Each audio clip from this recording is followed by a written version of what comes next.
And you are now live. Punch the got it button. Got it. All right, so this is Senate Appropriations, and we're starting our work on the budget adjustment, which has passed the House and is now with us. I'd first like to start with giving everybody a copy, in case you don't have it, of the Dear Jane letter. And it's the administration's response to the House passed version. I think some of the issues that they raise are some of the ones that we in fact have talked about already. Some is a matter of timing, some is a matter of there's some areas need more detail. And to what extent are we kind of retreading old ground, and maybe some of the there's requirements for study, but in fact people may have forgotten we actually asked that to be done in the past. I think sometimes people study is a different answer than we would like, but so that is the response. It's fairly general. I think the three areas are the ones that we've already talked about, and some of the smaller ones, just a matter of trying to get more information in terms of the request. So with that, we're going to start with Stephanie Barrett of Joint Fiscal, and we're going to start with some language that is not in the budget adjustment, but that we had deferred to be done here. This committee has obviously got a lot more background and experience on many issues, and some of the things that would take a lot more time, we just negotiated that we would review them here and put them in, and then that would give the House more time, because their committee is like, well, 80% all new or something. And so I'm going to have Stephanie start with some of the language that is further adjustments recommended by the administration. If you have your packet from Thursday when Commissioner Gresham was in, you had these two documents that are probably connected by a paper clip or something, but it's the language document, and Christy has extra copies of the language packet. The reason they're in the FY24 language from the administration, these further recommended adjustments, is because of the timing. So they put out their budget adjustment on January 6th. That was before the emergency board, and also just a tight timing. So between the 26th and the 20th, there were further FY23, mostly housekeeping, almost entirely housekeeping items that they are recommending. And as the chair said, the House committee just couldn't quite accommodate them, but they do belong, for the most part, in the budget adjustment bill as opposed to in the C section of the big bill.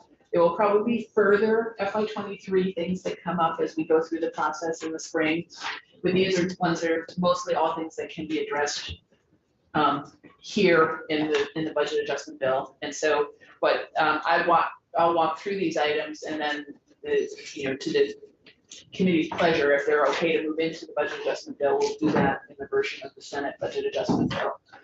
They're not, as far as I can tell, controversial. No, they're really technical, some cleanup, and they relate to some of the things that we need to do with pensions, and just like when you pass something. That's not part of the governors, but that's the second packet we'll talk about. Oh, I'm gonna ahead of you. Yeah. All right, so do you want us to? So I want you to be in the packet of information that looks like this, the language that came from the governor, and it's, if you're online, it's under Adam Gresham from last Thursday as language. So what section do you want us to? So I want you to start on page 10, and it's near the top. We're going to start with C100. So if we're going to go through about 7 or 8 pages. It's not sure. C100. C100. Page 10. Page 10. Everybody have Yeah. Chris, do you know if there's any extras of these things? Let me see if I can find some. And, So these are our agendas. yeah, my supply's been depleted. Oh, Somebody got in my desk drawer. I'm sure. I think you've probably over tabbing That's the Probably final- over 10. that's the final budget language you're talking about. Yes, and if you'd like a hard copy, Christy has extra hard copies. It actually might be on the bottom of your packet. Yep, there it is. Golly, man, I was looking all over for that. Thank you. How about a bar of soap? I don't know where that came from. Somebody dropped it here. You gotta take that home. I guess so. Yeah, Dirty so soap and where have you been all my life? beans. Yeah. So, all right, let's get back to the language here. So, Page 10. so section C100 has 4 moving sections in it. This is a good explainer of global commitment as well. So we're gonna spend just a little bit of time. It's amending B301, B307, B310, and then the function total for human services. And B301, B307, and B310, these are all Medicaid. The numbers that you see changing here incorporate everything that's in the budget adjustment, and we will, when you step through and do the pieces that the House did differently from the governor, they'll be incorporated as well. But the change here that's being recommended by the administration is related to the PMPMs adopted by the emergency board. So there's a staff group that meets and does forecasts on the cost of Medicaid. We do forecast on the small chunk of healthcare revenues, but we track the spending in the Medicaid program, particularly the DIVA Medicaid program, through the fall, and we update, the emergency board adopts caseload and projected per member per month costs in Medicaid is the foundation of the Medicaid budget, sort of the baseline. Like we have a box for revenue, we have a box for the Medicaid program to start with, so that we're all on the same page, not having different cost estimates for different parts of the program. So let me say, this was one of timing. I didn't make it in the House pass, but my recommendation is because we are really reflecting this fiscal year's caseload and cost. We have the benefit of this most updated information, and it makes sense that we would have our budget adjustment bill reflect What was adopted. what was adopted just what, week and a half ago in Evelyn. The emergency board on it. So that's what this is. There was already some, but this is really bringing it up to date with the current expenditures that we have the benefit of getting. And this is one of the things at this end. Senator Westman calls us the tailpipe, and sometimes we are. But this also gives us the advantage to sometimes have information that isn't available quite as soon.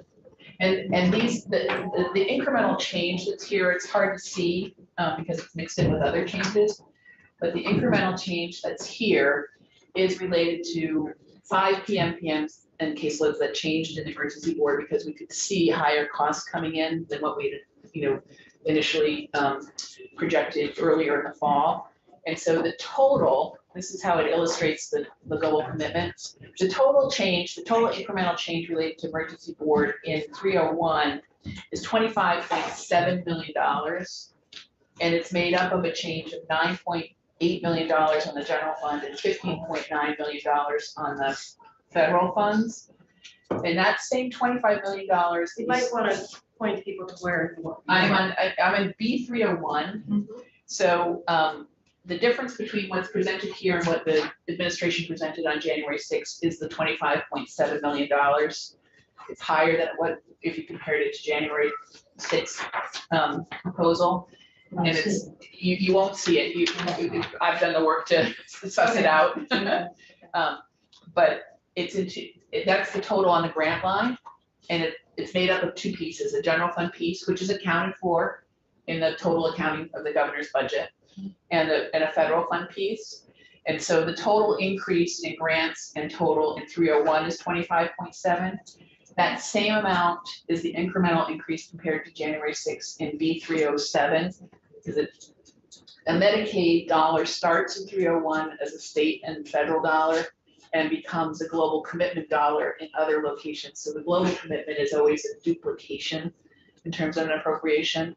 We sort of feed the hopper in 301 and then we disperse it out as global commitment dollars in all the places that those Medicaid dollars are spent. In B302, there's also a slight adjustment. This is the non-waiver match. So the S-chip We don't kids. have a. No, we don't. 310, I'm sorry, Oh, 310, B310. This section is not a global commitment section. This is the non-waiver, so dishes in here, and the S-chip kits, which are actually a separate federal title, are in here. And so there's a small adjustment related to the S-chip kits in here, and that's $404,000. Both of why is the right-hand figure that's underlined, why is it, like in 310? It's what, $101,000 difference, or is there a reason for that? So there's multiple updates, and we went through them with Diva. So these all tie out to what you had in the presentation from. This is all, not policy change. This is updating of numbers. This is updating numbers, and because the budget adjustment as proposed by the administration came out on the 6th, and the update happened after that, but before the board, we have to get trued up to the numbers in the bill, and the House was not able to true them up. So Sorry. we're asking you to true them up as you go through, and that's what I'm trying to. And it gets very confusing, but, Yeah. and obviously those truing up affect different appropriations, so. Related to Medicaid. And then the function total B346 just follows it, just when you're done, that's it. That just tallies everything and comes into the bill. They just included it here because it would change what they had presented on January 6th. So what they're proposing here is bringing these appropriations up to the e-board adopted level, which is about just a little over $26 million total, which is consistent with what we adopted. So, this is just bringing it up to date, and this is Yeah, and it's not- adding it, and it's not doing anything more than just reflecting the 23 actual expenditure caseload. Because it's accounted for in the governor's total accounting between 23 and 24, it's not impacting the amount available to either committee. Spend. So, everybody comfortable doing that, just using their opportunity? Okay. All right. There is another, the next C100.1 is an adjustment in the transportation section. It's an up in federal funds and a corresponding down in transportation funds in rail. That didn't make it into the January 6th proposal from the administration when it was presented. It's a net neutral in total spend, but it is bringing up Using more federal. more federal in the rail line and less transportation funds. Okay. And that B922 is simply a function total that just follows. Andy, you and I need to just remember to tell our transportation colleagues that we were doing this. And I believe it's in everything it's incorporated in everything that Chris has, that this would be included. It's another one, the House just didn't have the time to sink into these further housekeeping pieces. Well, we've just done it in about 10 minutes, so let's keep going. Okay.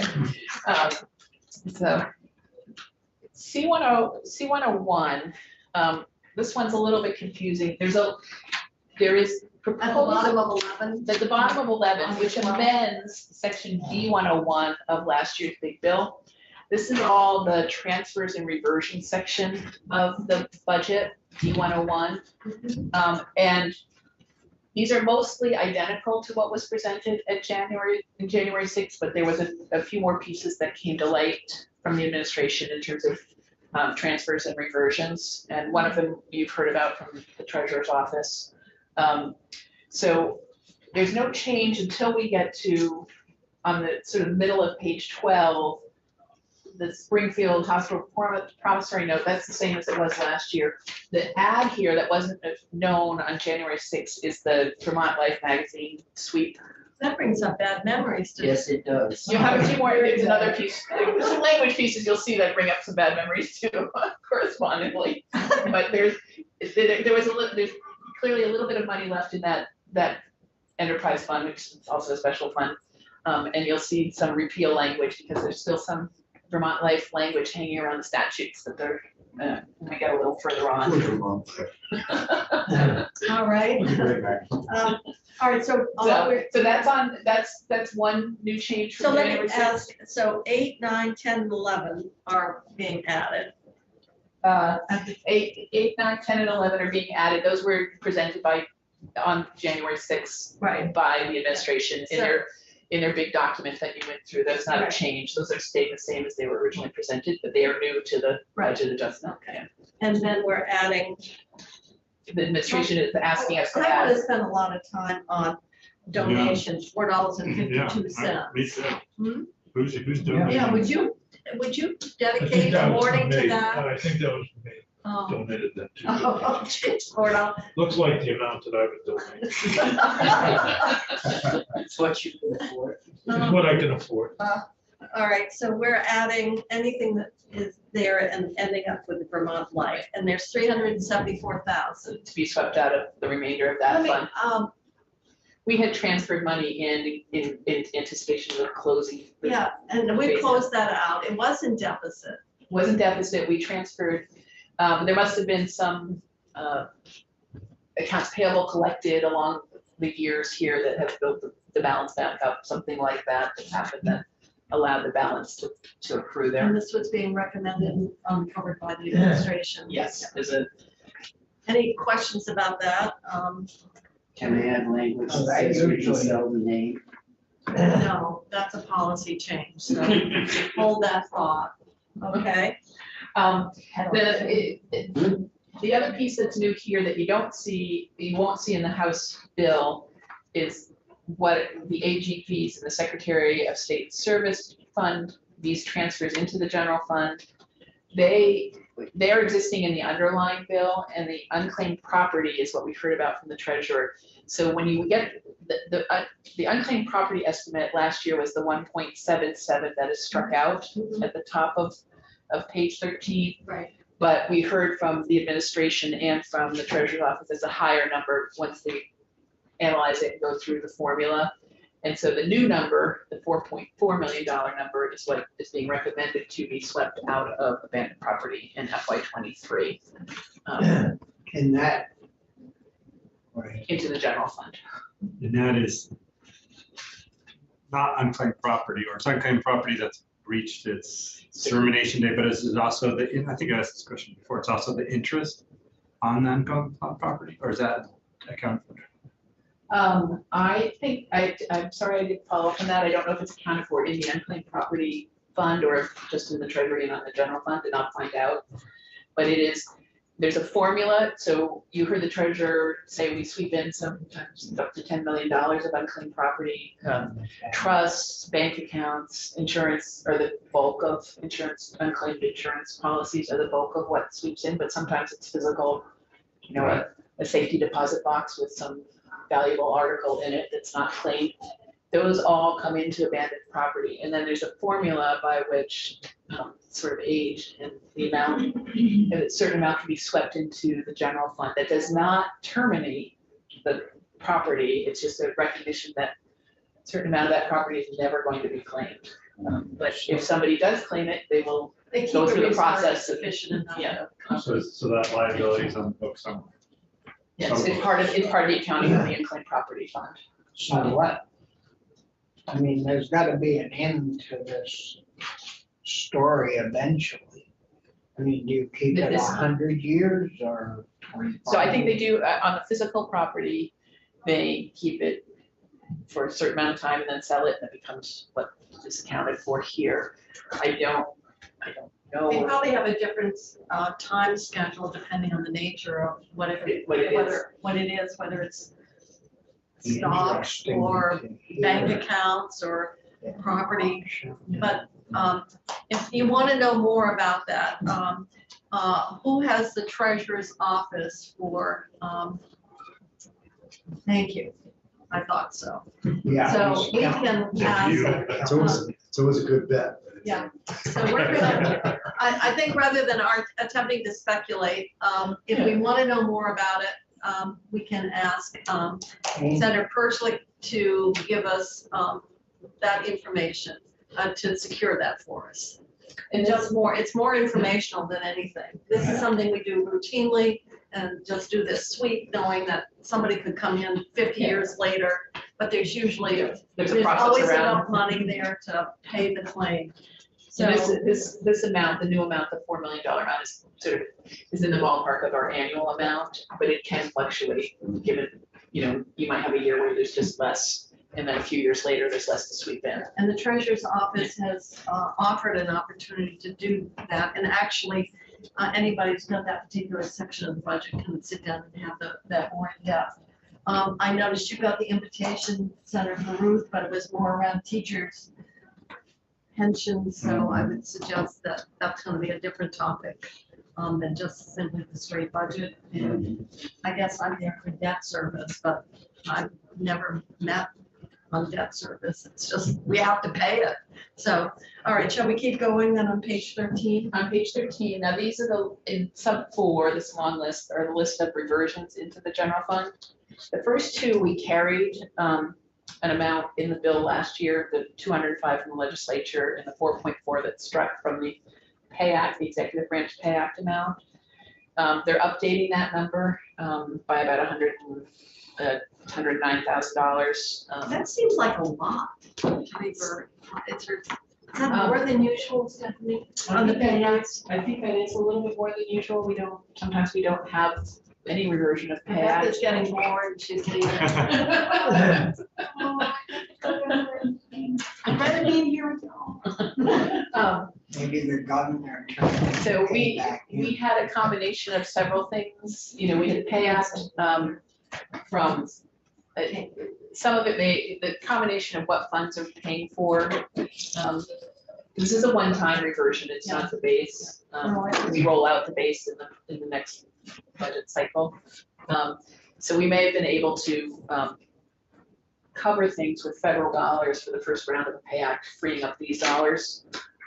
We also did some one-time money related to the pension in the budget itself, related to the pension reform. And the combination of all those funding sources might be what's resulting in this change of the reversion here. But this is just, at this point, this is, The estimate of unused Pay Act from past Pay Act appropriations. so this is a long list. The administration's obviously gone through, they've scrubbed every hiding hole, and they're asking that these revert back. But you get to an item like renter's rebate. Yes, and we had the testimony on that, and part of it seemed to be from the tax department was that the renter's rebate was less, and actually Senator the rental Sorokin assistance. anticipated this because of the fact that rent, they weren't paying, the federal benefits were paying for the rent. The ERAP programs from Oh, those. So, that's where Yeah, that. and that had to be calculated, so we had communication with Senator Sorokin, who was saying there's gotta be a beneficial impact in terms of the state. We're providing the additional subsidy Yeah. through the ERAP program. So that's why it was because of that federal benefit paying. So there's less, there was less amounts Real to money. claim. Yeah.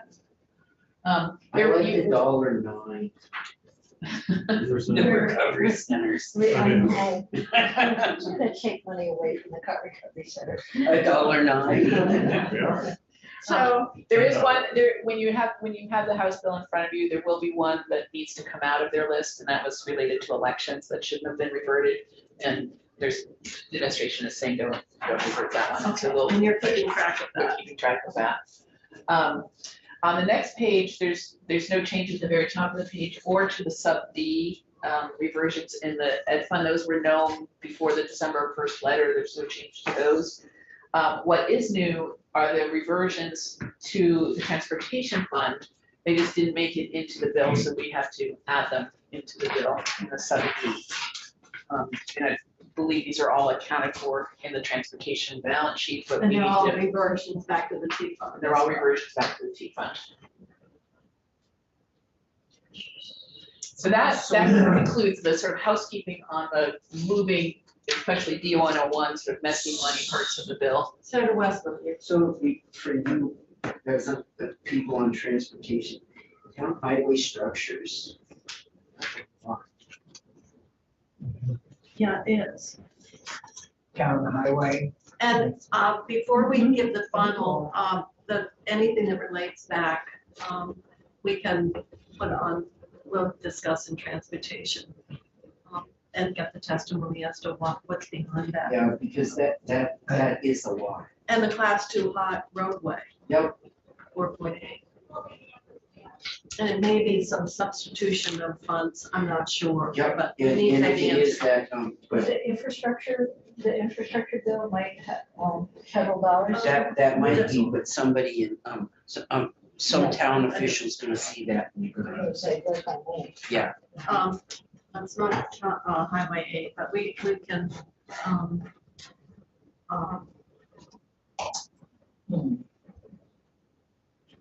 we can just get some testimony on that.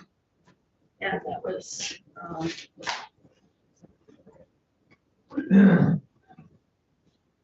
So up toward the top of that, page 14, that 27 million for special ed. no, that's Brad and came in the other day and talked about that. And you probably had it in your sort of very early presentation from Julia.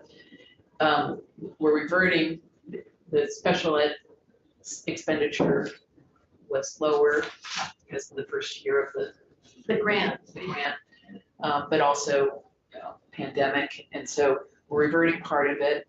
There is the remaining part of it that's being spent this year when you look at the ed fund balance sheet. So there's a low number in special ed in the ed fund balance sheet right now, because in addition to this 27 million, there's another slug of tens of millions that's also being spent on special ed. And then you see the special ed expenditure anticipated to come back up in FY '24.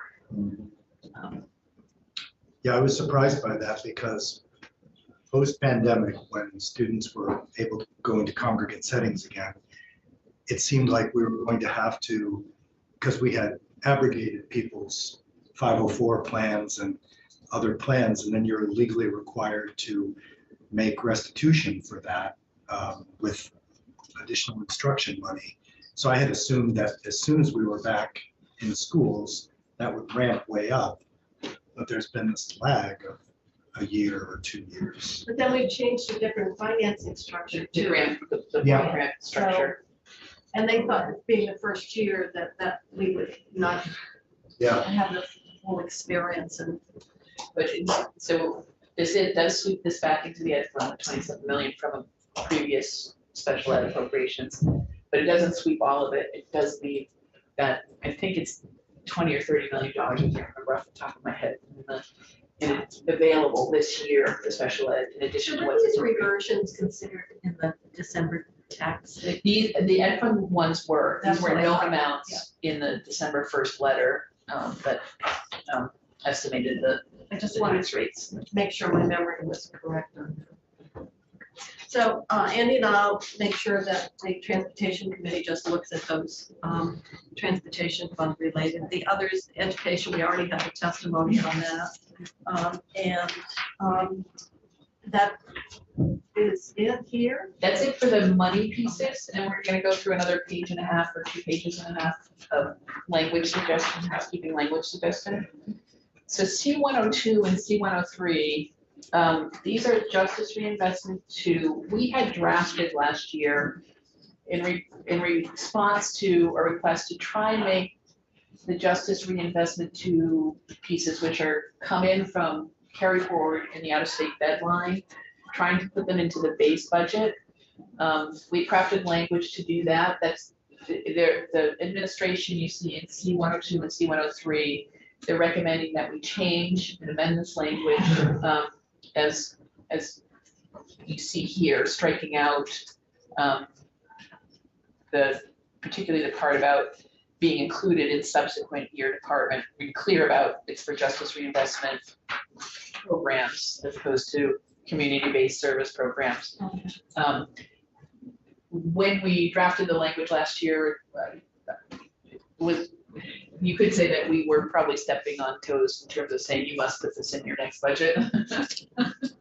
I mean, there's a separation of powers Yes. issue with that. I see. But it was an attempt to try and, what was expressed, to try and say, because the first capacity for those justice reinvestment $2 come from an underspend in out-of-state beds, that's one-time money. We assign it to justice reinvestment 2, and it does not necessarily, and you will see that when you see the corrections FY24 budget proposal, it does not anticipate spending the, bringing those into the base. It brings the justice reinvestment 2 line back down in 24 from what it is in 23, because there was carry forward, nearly $2 million of carry forward in available to be invested in the justice reinvestment 2. So I think we need to be clear, this is 23 we're dealing with here. So actually, C-102 would retroactively amend to the end of 22's money, and then C-103, because we use the same construct in both years, would amend what happens at the end of this year going into 24. So we'll have Senator Sears take a look at that. And what it's doing is, instead of saying community-based, it's justice reinvestment programs. Yeah. I'm not even sure programs are the right thing because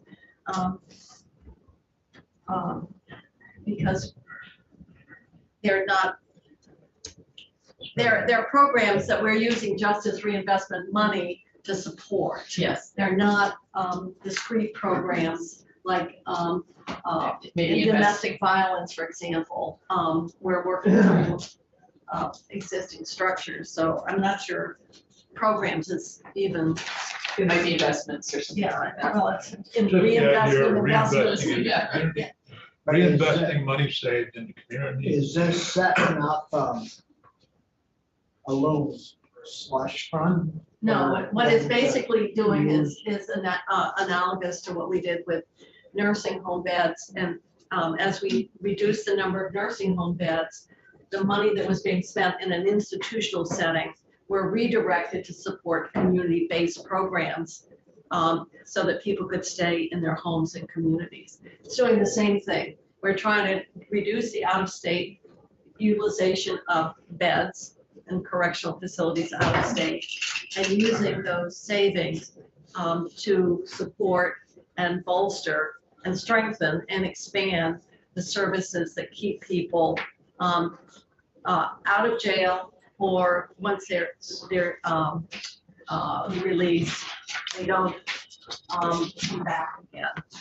And so that's what this is doing, is analogous to what we did with nursing homes. At least that's how I look at it. Well, Senator Sears. The idea is that justice reinvestment is designed to make us safer and have fewer people incarcerated.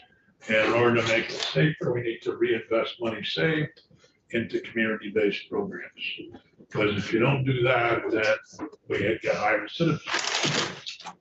So the idea here, even though some of these programs have already been established, like the domestic violence programs, we're funding them so that the offender doesn't have to pay what they're not paying for anyway and not going to the program. So now they don't have to pay through justice reinvestment. Hopefully, they commit fewer domestic violence acts, we're safer, and we have fewer people in jail. So the question becomes, one, would that's our policy goal. Does this language do anything that is counter to that, or more limiting, or something problematic? So except for what you pointed out about the word programs, whether or not that's the right word, I don't think it does anything counter to it. I just like with the nursing homes, the amount for reinvestment is calculated at the end of the year, which is one-time money. And how do you get it built into the base? We attempted with some language to see if they would bite on that essentially, but we weren't successful. And I will, just to inform the committee, that the Justice Reinvestment 2 line item is one that has an adjustment in it when you are in the bill and marking it up. It reflects that nearly $2 million, of which We're talking about the big bill now. the budget adjustment right now, at 650 was allocated by the the Joint Justice Oversight Committee. But the 1.3 remaining is, the House did not define, even though the Justice Oversight Committee sent a letter to, Yeah. and we have a request out to DOC to say, what are your recommendations? And Here's the leave thing. it that way, the DOC will decide how to spend it. And so- But simply put, this is the thing I want to avoid. Right there, Is this is your. There has to be, email us. just like everything else, a base year. So if we were sending 150 people out of state in 2022, and we're now sending 100 out in 2024, then that's 50 bed savings, not the difference between 2023 and 2024, but the 50 bed savings. If next year we send 125 out, we're still using 150 from when we passed Justice Reinvestment 2. And it's important to use that base number, because You can't as the build any numbers go stability. down, there'll be no savings So, when you get to zero. yeah, and so this. And that's what they're trying to do is use that money for other stuff and not use the base year. So I think we have to write in the base year. That's what happened in 2010. We funded a lot of community-based programs. And I said, well, what happened to all the money we saved? They said, well, it's going into housing, going into that. But that was money they were spending before. Mhm. So it's fungible. So it's fungible. If we had set a baseline of 750, which was when we started Justice Reinvestment 1, think of where the money we'd be getting today for Justice Reinvestment.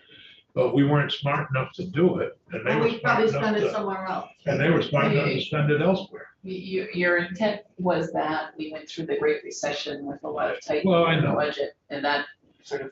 I know, but this time around, we should use whatever figure was when we passed Justice Reinvestment 2 for out of state.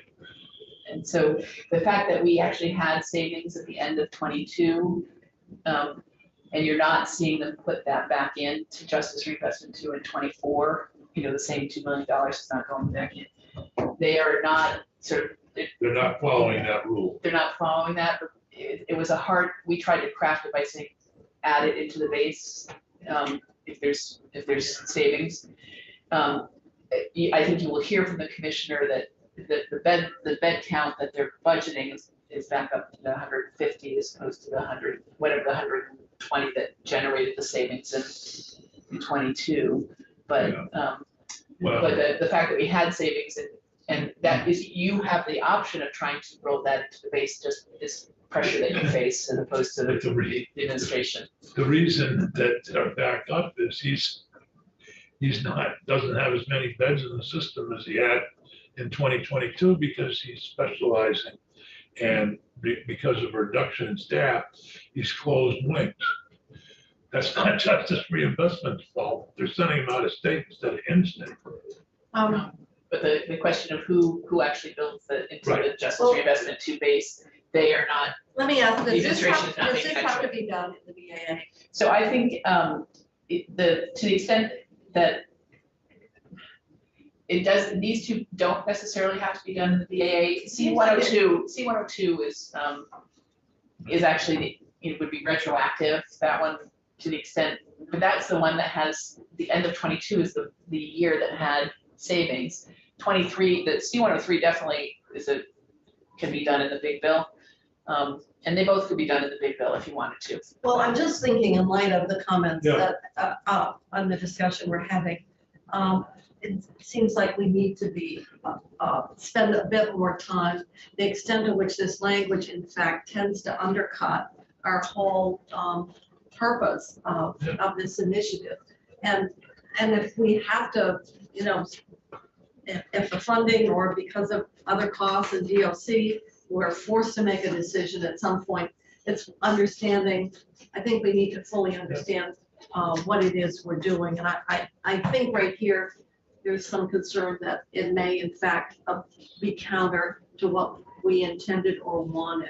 And so if we could give time for more discussion. You can certainly do that. These were the two that struck me as potentially more policy and less housekeeping. Yeah. Even though in the end you may end up here, but you may end up wanting But to we deal would- with that something else. But we would be much more deliberate and we would have vetted it before we make a decision. And I want to give a chance to have that occur. So unless there's something compelling to put this in the BAA, I would suggest in light of the issues and concerns that have been raised and that we give ourselves more time. And you may come back to it even in the BAA when you get to the Justice Reinvestment 2 line in your markup. Or Okay, in the big bill, when you get to that markup.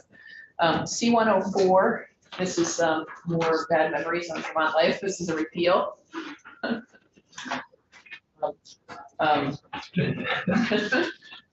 It's like Charlie on the MTA, never goes away. no, it now has terminated. And it says zero balance at the bottom. Well, I know, but you did that with the racing commission for the first 15 years of my career. I still think. think we ought to sell the name. I don't know that anybody wants. I might have 5-6 years ago. Maybe. All right, so this is finally reflecting the decision we made to pull the plug. Yeah. What? And then C-105 is simply Finally accounting, closed. allowing them to sweep out and Close it out. close the fund out. All right, I think that one's okay. Do we get to vote on this? Well, I think we, Those of us who want to not wait $1. If there's any money above that 307, that. you want to bring that to a vote? Well, you know, I used to buy my mother a Mont Life calendar every year and I can't do it. I can give her a mortgage. Well, she for us. passed away. It's like- Well, we tried to. That's why I can't do it anymore. It's very long history in this committee, and I was the subject of some rather intense feedback at the time we were doing it, and I got some good press. yeah, well, you got to Well, of course you did. watch. You got to knew what watch. say, Yeah. You were there, sitting there watching. What, Vermont Life? Yeah, when I was being, Attacked. well, sort of. So shall we? When I got accused of being a racist. Oh, I know, you really got, that was, yes, How was yes. that? Oh, don't you remember that whole? I don't remember that. Oh, yes, yes. Well, was what he said. Wasn't? Anyway, 7 days came to his defense. It's what he said and the way he apologized.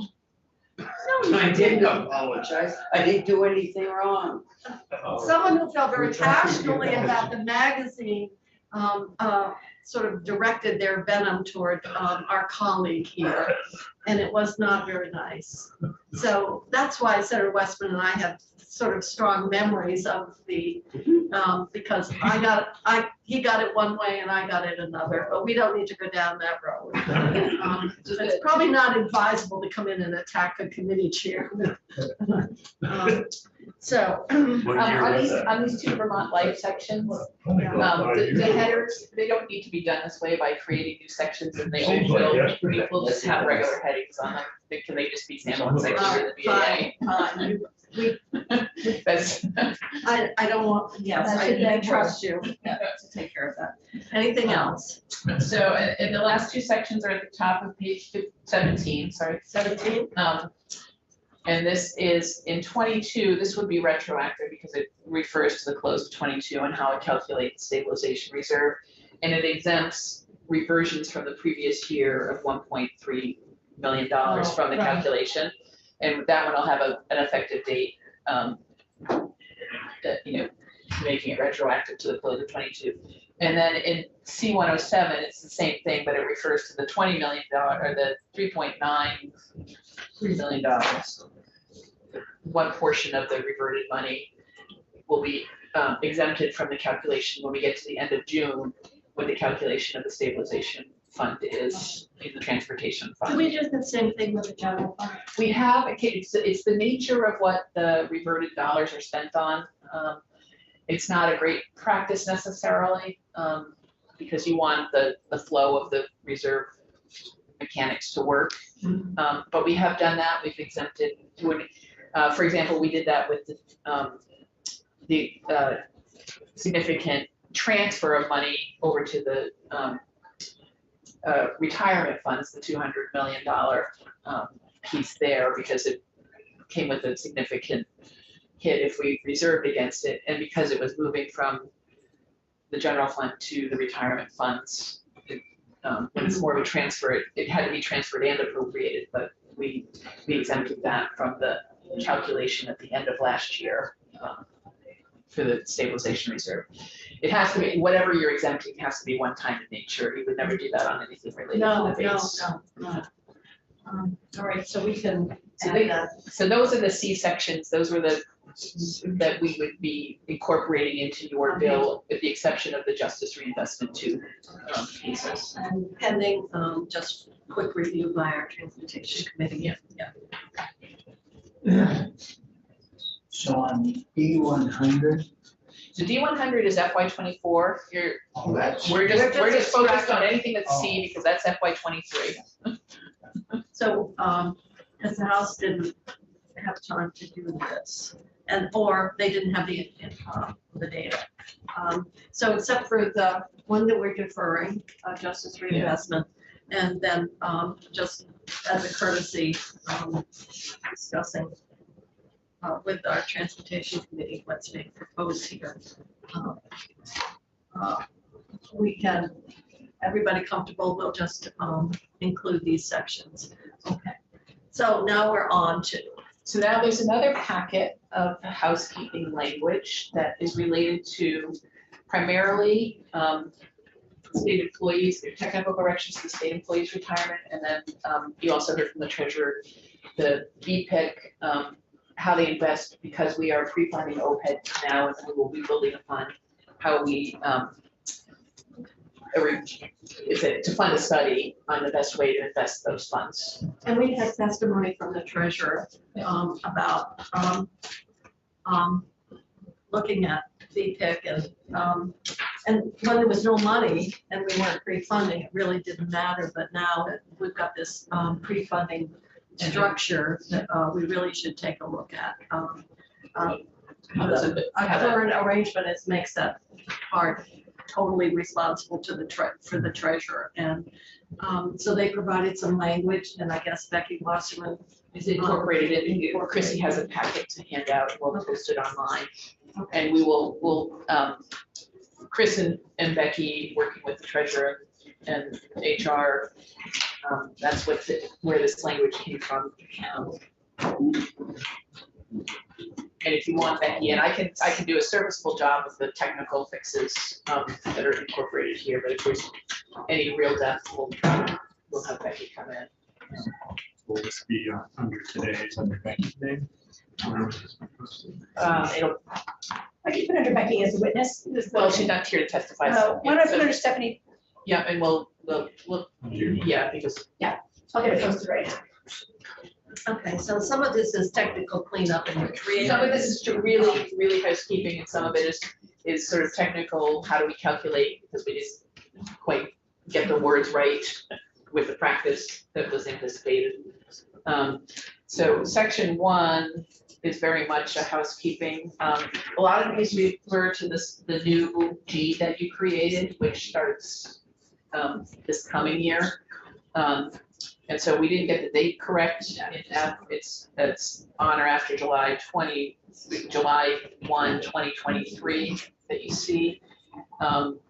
In sub 12, that's simply a housekeeping change, shall be to means. In page 2 and page 3, the eligibility for the G, there's an I, an II, and a triple I, and all the changes are in the triple I, and these reflect, the reason it's in 3 parts, these reflect if you were hired before the July 1st, 2008, if you were hired between July 1st, 2008, and the end of this fiscal year. And then the change in III is for future hires into corrections. The one-year retirement kicks in. It is the 25 after 20 years of service, but if somebody's hired in after 55, the age of 55. You don't have to make them work to 75. So that the underlying 65 or 5 years of service is when you can. And these are technical. We agreed, we created this new group because we were having so much trouble recruiting correctional officers, and just the nature of the environment. And you can see direct security or treatment services to offenders, or the state hospital. We ended up in our negotiations last year, and this was created in the bill that we passed last year. So this is just doing some cleanup when you're doing a bill as massive as that, and it was pages long to pick up everything. Why are the state hospital employees in with the corrections? Because the nature of the work, the intensity, the opportunity for physical harm, that's the state psychiatric hospital. And so in the negotiations with the SEA, there was agreement that employees that worked in these environments would, there would be a new group to reflect the nature of the work that they're doing. And they really are more their facility type environment, and those are very difficult work environments. But we've got, so we're treating the employees. We passed it last year. You're giving them an option, and if they are opting into Group G is going to, in their contribution, pay for the enhanced benefit. So they get a one-time choice to stay in where they are or go to Group G. And some of the other technical amendments here to make sure that we calculate that correctly, because that was they wanted the option, but also to bear the cost of that in there. And that was part of the agreement that we would, that the cost would have to be reflected. And so so this was last year's legislation that we passed. So the only things that are changing here are what you see underlined or struck through. Otherwise, as it was passed last year. Technical correction. Yeah, it's not creating it new. It's just not. 20 plus 55. It's the same, the people like to work at, used to be Woodside, people that work at the state hospital would be treated the same as the people that are working at the corrections.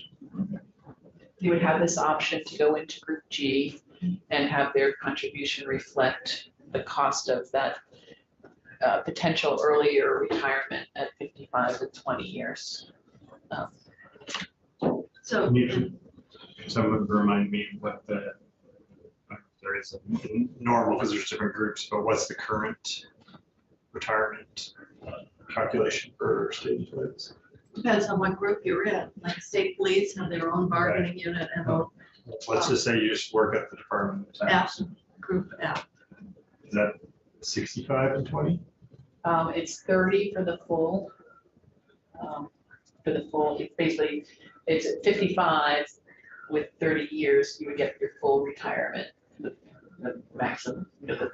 You can still work longer and your salary increase will increase your benefit. Because it's always the 3 highest years. So it's 30 and 55. You can't retire earlier than 55 without. And then we did move the mandatory retirement for state police from 55 to 57. That was another change. So there was some offsetting savings as part of this overall package. But the big problem is when you work in an institution, the difficulty of that, depending on whether you're talking about people with a severe mental illness where there's a lot of injuries there, or whether you're talking about a correctional facility. And right now, we don't have a facility for justice-involved youth that are operated But it's by. in the budget adjustment act. That's mental health, that's. Well, that's the treatment mental health. facility. Right. Mental health. That would be, that was, They have that, I mean, they have they the, keep telling us it's coming. Well, they have the proposal for the temporary pod expenditure, and that would be a year away from. Is that in the 24? The cost, the capital cost for that, I believe is in the budget I adjustment, think so. the one-time list here. It's just, I know, it's, We'll have to, I don't think it anticipates any FY '23 operational costs, and '24 probably has some operational cost in it for that, at least half a year probably. I mean, it's really unfortunate. Although the operation of that, I believe, is intended to be through a contract. Yeah, it is, probably with veterans, I don't know who, if they'll go through a process of I it. guess. You remember the talk we had about the physical structure? Just to make it clear that the discussion is not Beckett and Newberry. Right. It's somewhere else. Anybody from Beckett, from I'm Newberry. just- I don't think that it is determined, I think we have to get the. Well, but I think they're the only ones that. I've got, well, and our operating programs of this nature. We have to find a site for it first and then go out to. I thought they did. They told us the site down in, right? What, Oh, I'm thinking of the pod. no, But there will be in Windsor as well. Windsor.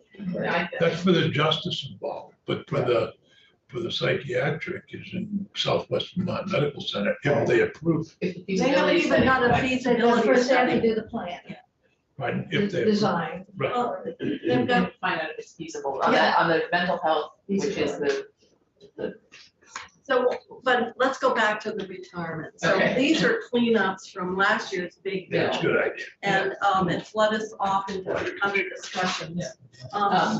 And so most of these do stem from group, the group G, and getting this cleaned up in the center. That's what you see in 2. You see a lot of adding group G. The one thing that, in terms of the way we now do the contributions and the quartiles, they're all included. That's what you see in section 3 in the new sub C. This is the one that we talked about for the judges. Because of the distribution of the judges, they don't distribute evenly across quartiles. You have basically a high and a low, and then a block in the middle. And so this just identifies where you identify them, where you slot them for their And contribution. it just says, the highest quartile. And then also in group 3, the way, because the new group G is paying for its benefit, we have to get the calculation starting right between the group F and group G, because people will be transferring, so you need to do them together first, and it's just making clear that the way the calculation needs to be done is reflected in the law. For the change to group G after people make their elections, we know. And then we don't know at this point who's going to elect to move into the new group that comes with a higher. In other words, we allowed the creation of a new group, but you had to, it came with a higher cost. And therefore, the employee is having to pay more and contribution. So the question will be how many or who is going to decide to remain in the old group F and how many would move to this new group. So that's going to be yet to be determined what that selection rate looks like. And 4 is just adding. G is, so this is, it's probably somewhat esoteric, but it's the defined contribution, not the defined benefit plan, and employees who are not members of the classified system who are first employed by the state, so they'd be exempt. So that might be the superintendents or.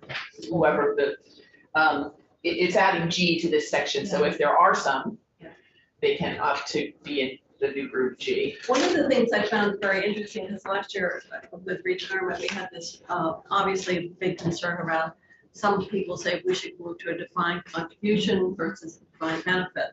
And the NEA and VSEA were very much, and ultimately the task force, that we should preserve our defined benefit construct.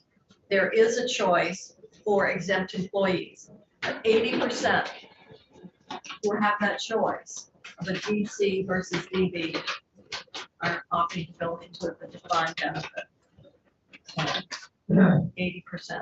I'm going with the defined. Yep, defined benefit. Because you could be like Stephanie and you only think you're gonna be here a few years, you know, and defined contribution sounds fine because you're gonna move Well, you're on. 30 years old. And then you discover, oh my God, it's 25 years later and I haven't moved on. I made the wrong decision.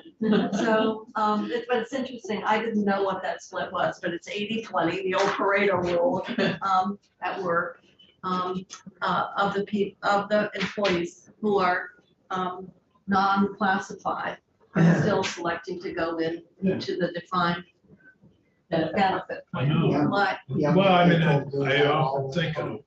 of a major regret I had when I first got elected to the Senate and all the rent I paid in 30 years. oh, I should have bought a condo, There you go. You didn't know. Yeah. I know. but I didn't know I was gonna do it for that Oh, long. I know, see, just another Just example. another I example. never, you know, and you probably didn't think you'd still be here 30 years later, did Well, you? God, no, I didn't think I was gonna live to be 55, for God's sake. Well, that's true. Wait, my You brother, Talk to- defy the odds. Right. looks for today. So you can see all they're I'm not doing in gonna make 4 it is just too adding old. G. And And if we do have some exempt, that they could, Yeah. they could have that option of the defined contribution. Um, And in section 5, this is the one time, the change is on lines 12 and 13 on the next page. It's making clear that it's the classified Department of Corrections and Mental Health, like we just discussed, for the created positions after July 1st. This is including the mental health. And you know what's classified. probably gonna happen is that they're gonna opt for the lower contribution and then when they're 40 years old, say, you should open the door and let me go back into the, Oh, yeah. Right. That was a question I had. Well. Can we open the door and let them go negotiate. back? well, that's what the sheriffs are asking. Was, I would like to go back in time and change my decision, but I'm not. Well, the union will just negotiate. no, I think you have to be really careful once you're in it. Yeah. It does The- irrevocable mean exactly that. Yeah, Well, yeah, I mean, I think once you make a decision, And then section, cross the you're stuck Rubicon. with it. Yeah, I mean, in that type of sense.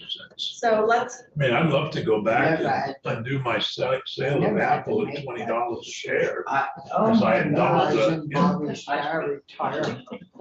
that was years. Well, she doubled. what? I know they crossed the Rubicon, but it's a little different. The sheriff's. Richie wants, he wants. Well, I'm sure that the folks in corrections would argue that it's having trouble recruiting and they're having vacancies and they're not be able to compete. So the problem is once you switch, it brings a price tag. We know that. And if the sheriffs want to switch, then it comes with the need to address the funding that goes with the switch, and to some extent, and not to the same extent, the whole issue that we've got before us around the calculation of the teacher's COLA for retired teachers is, if we want to change that COLA calculation, which requires changing the law, it's going to be funded. And the question would be, are you going to do it? Would you do it only partially? If you do it for this year, when would you do it? It's retroactive. I mean, it's a very complicated, but it brings a price tag. And the only thing I will say, and I'll say it on record, after suffering through dealing with the underfunding of pensions and the not dealing with the funding of retired teachers' health care, anyone who sits around this table and adds an expenditure and doesn't recognize the ongoing cost, it's gonna, if you're planning on being here a few years, it'll come back and bite you. And it usually will be a lot bigger and more difficult than if you dealt with it in the beginning.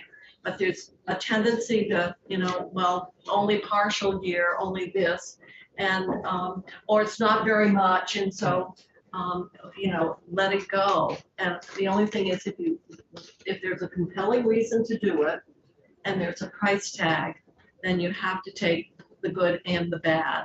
That's only, I would say we have learned that in so many different ways with how we've underfunded, and when we have to deal with it, it becomes a real big, heavy lift. I don't disagree with the price tag in that, but in the case of the sheriffs, when law enforcement is all over the map, people are getting ripped off after they train officers. And there's a cost to training those officers that is happening, so it's a really hard issue. And you're gonna have the same thing, because if you move into Beamers, law enforcement, the contribution rate is like 12 or 13%, as opposed to the 6 point something. So it could say, we wanna move in, but then the next thing is, well, He's coming out of their paycheck. It's do they double really what wanna the- have that larger deduction? And that survey hasn't been done yet.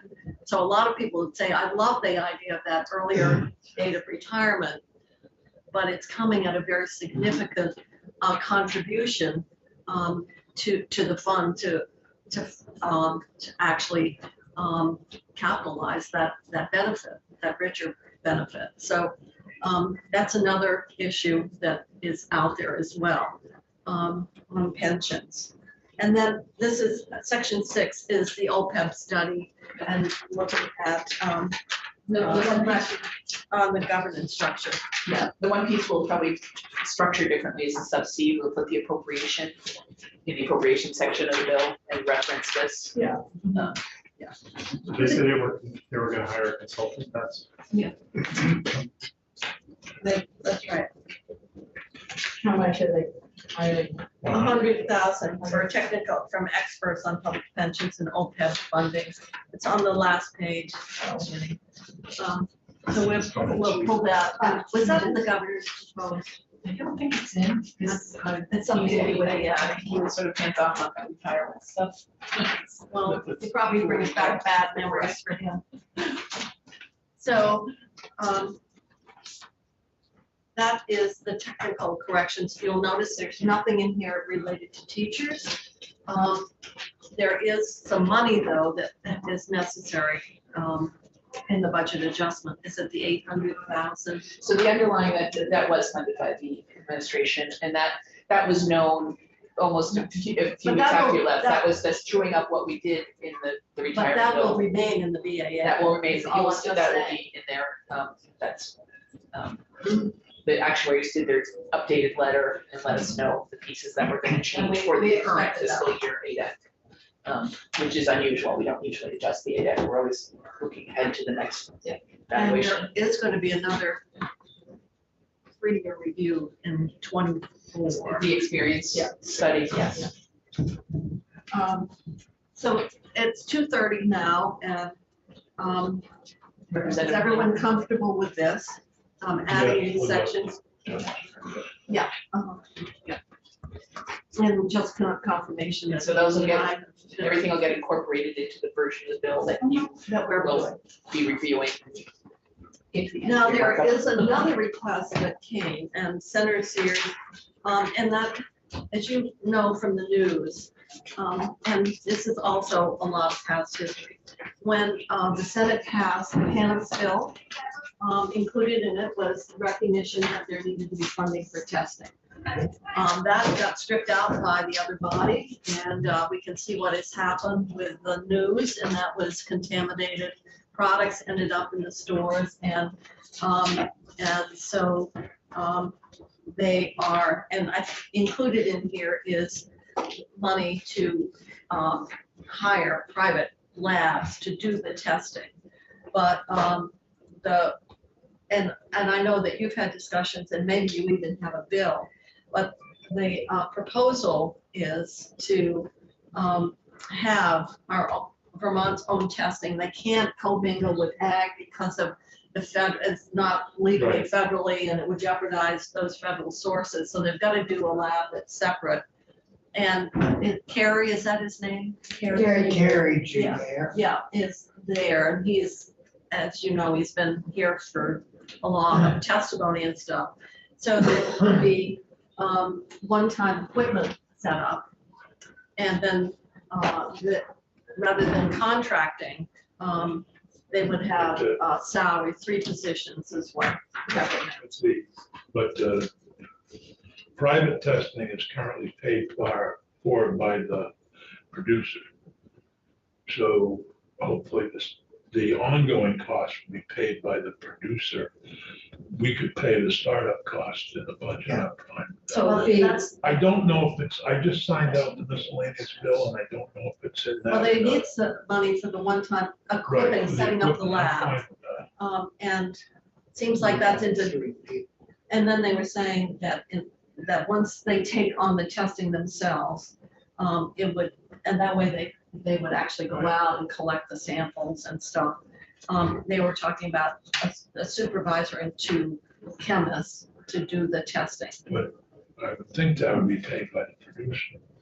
And they would be housed right at the new Well, lab. that'd be a fee Where? that would pay for the. I expect, and I don't know, Yeah. I'm not sure exactly or whether we would pay for it as an administrative cost out of the, So, like we do the board itself. so this year, FY '23, you have transferred a lot of money into their special fund. So they didn't operate a deficit and have to pay operating back. deficit, and to the extent that you do one-time money for the startup of the lab, one-time startup of the lab, they would need that spending authority and they would need that money transferred into the fund, and we would up that spending authority. The 3 positions would need to be created. They Not probably, in the 23 budget adjustment though. you might want to create the positions in the '23 budget. They probably don't need a lot of money in '23. But to get them recruited, Higher. you probably want to create them right now. And they can start the hiring recruitment process. They probably won't have much expense for those. No, they didn't think they'd even get them on board until July. And if they, if they have the capacity to cover them where they are right now, even if they're a little bit early in hiring. But going forward, they would be funded out of the special fund appropriation. And for the next 2 years, we have the excise tax flowing through them. Whether the board adjusts the fees in some way or creates a new fee to have the testing covered by the producers, that would be Up to the board. up to the board, or a requirement if we make it a requirement. I don't know, that would probably have to go through, the revenue committees, the way that the fee structure did last year. But to the extent that there was a difference between what you charged in that fee and what the actual cost was, that would be borne in the special fund, at least for the 2 years, of how much would be available coming out of that special fund for prevention. Well, I would think, That was my question. on the other hand, It would, that's what it would impact. although I would say that preventing contaminated products coming on is not without I merit. guess that could be considered prevention. I think so. We're pragmatists It here. would impact what was available for prevention and what was available to fund, fall to the bottom line of the general fund. Both of them would be impacted. Very much.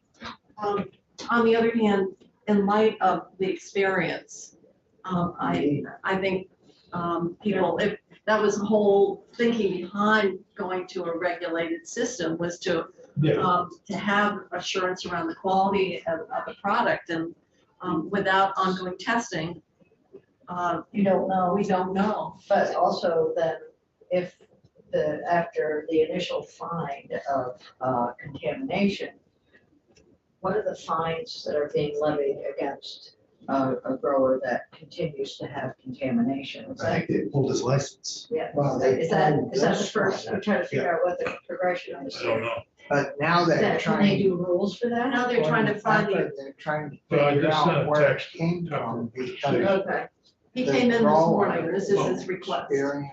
right here. Yeah, but how he's gonna pay for the future? And You Well, never I think had that's, product on his farm. Well, that's what I'm. you know, after we set this If up. we set it up, How does the board respond within the fee structure to cover? And did you, some or all Bill, of that address cost? that at all? I don't know because I signed it out. And I didn't read the whole thing again. Who'd you sign it out to? Michelle. Childs. Okay, well, so obviously this is something of some time sensitivity in light of the fact that we've had this problem. It was something that we anticipated is really necessary. Yeah. It's part of this. And so the Senate had put in the funding. That guy's product didn't get tested for some reason. It did get tested and it came back okay. It came And it back. was a reason. Well, but not the whole product. That's why going to, he evidently, he or whoever the producer was evidently either got lucky or only sent a portion of the product. They're still trying to do the diagnostic on that, Dick, according to Pepper this morning. And Bobby was here when he came in. I talked to them. Well, you're in charge of this now. It's a diversified ag. And Yeah, also, Diversified ag. well, I think, Yes. yeah, I think you should take responsibility. so for this. Senator Kirschland. I think it's a So healthcare. there's testing, obviously. there's some Madam testing. Chair, I make the motion to do this and get that lab set up and going. I have a question about that. Well, just a second, Senator Kirschland, then we'll So go. there is testing required now. Yes, So the producers have to send it into a private lab. yeah. So it was required, but we just didn't put in the funding for state lab, and then this would just change that. We would change the, I'm not sure requirement. that we even had the funding for the private lab. It's something they set up and I think just very recently. There's been some criticism about the overall testing. but there was a And requirement. also the fact that they select the sample and send it in. Right. The Instead other, of arbitrary. And Right. yes, Don't that's, send yeah. the whole thing in. So I'm gonna go to Senator Lyons and then Senator Starr. I think my question got answered, but it seems to me there needs to be some testing protocol that's in place that's consistent. If you're gonna send it to a private lab and they make an error, then they ought to be compensated in some way to the producer. But you don't know if they made an error. That's the whole thing in this You don't know. case. Oh, Yeah. in terms of the Yeah. second. Yeah, or, Sent out. yeah, or where the original sample came from Yeah. and so forth. Yeah. So that's what they're Yeah. trying to Sort of. investigate, I guess, at this point. it's a little bit like in the milk business. Just let a farmer take a sample and send it in, rather than the inspector of the milkman. You know, and you can't. You need to have that independent sampling, You Yeah. gotta have to a give that assurance. because that's what happened is the plant early on got sent in, everything was clean. And lo and behold, it ends up, that bad stuff ends up. in Then the when product on the someone store complained. shelf. So somebody complained. Yeah, and they- tested it they- again. No, Yeah. they actually got sick. Sick. And that's what triggered this whole thing. And then they did some more sampling and those came Just back lucky, as just contaminated. one. So, obviously, we've got a situation that has, got to be addressed. It's interesting, it was contaminated by a or something that was used in the illegal market that they didn't clean. That's what they believe. They believe, but they're still in the process of trying to determine what actually. Wow. Is I'm the sure site that- for the state lab identified, or can it co-locate in Randolph? It can, but, and they have to segregate it. So Yeah, it they has to be its actually- own. But the other possibility is they've got to move from where they are. And they were thinking of, depending if they could find a site, then they could combine all their operations and have the testing at their site rather than, because they can't have the ag because of the federal Federal. It has to consideration. be its own So firewall. but they haven't found a space that would accommodate what they need for administrative offices plus the lab. They're in the process of looking. If they But have, otherwise, they would have to rent the space. they have They have space there, It's basically, BTC farm. Yeah. It's just that whoever, the lab is separate from the The other one. lab. So they're open at this point. Cherry Street. So I'm gonna suggest we're close to, our break Whatever. and then we come back at 3:15 and we have, Representative Lanford who's gonna come in and talk about, the BAA, highlights. These are the times when I miss Tim and Kitty.